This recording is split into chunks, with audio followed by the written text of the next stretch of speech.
Hey everyone, this is Sal Congeloso from Geek.com, and I'm here with the new MacBook Air.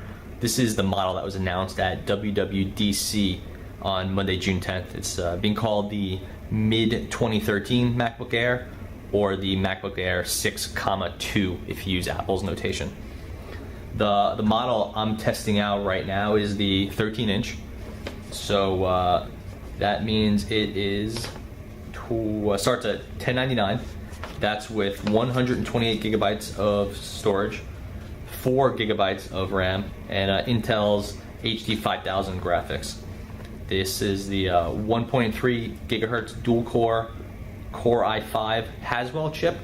The Haswell being the big upgrade in this model over the 2012. From the hardware side, you can see this is basically Apple's standard 13-inch MacBook Air. The design on the exterior was not changed at all with this model. It's slim and gorgeous and something like 3 pounds, which is pretty impressive. The changes, I guess there were really 3 big changes for this one. There's the Haswell chip inside, so all new Intel CPU. That also means new graphics. It uses the HD 5000 as opposed to the HD 4000. So that's the first change. The second big change is the battery has grown from the previous model. The old model used a 6700 milliamp hour battery, while this one has moved over to a 7150 milliamp hour.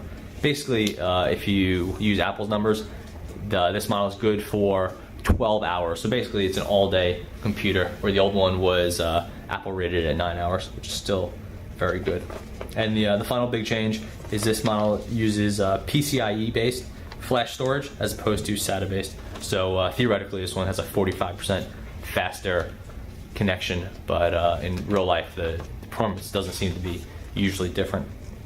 Speaking of performance, I ran Geekbench on this earlier today, and I'll see if I have the numbers. Yeah. So this model, for me, again, this is the 1099 model, 128 gigabytes of flash storage, 4 gigabytes of RAM, and the 1.3 gigahertz dual core chip.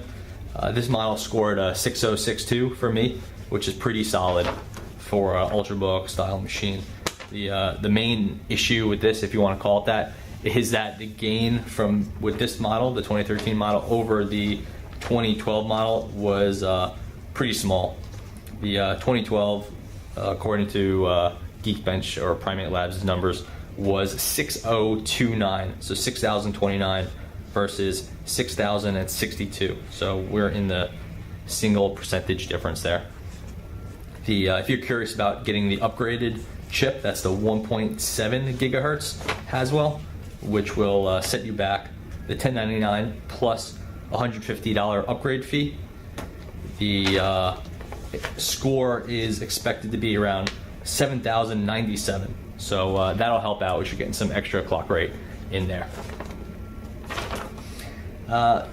So that's pretty much my rundown of the 13-inch MacBook Pro. A lot of this is pretty standard stuff. It is lightning fast. This is a great system. I'm a big fan of it. A lot of other people are as well. The new battery is a big deal. It'll help out. Haswell is not huge on the performance front. We're looking at, like I said, between like 5 and 10% performance bump on most applications, but the battery life is going to be really good. So that's great. It's worth pointing out that this display is not a Retina display. This is the standard MacBook Air display that we all have gotten used to. It runs at 1440 by 900, so no change there.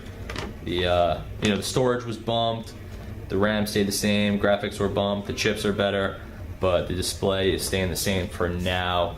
Hopefully sooner or later Apple will show us some new MacBook Pros. That way, if you are in need of a Retina display, you'll be able to upgrade to a 2013 system. Anyway, so that's it. This is Sal Congeloso from Geek.com with the mid-2013 MacBook Air.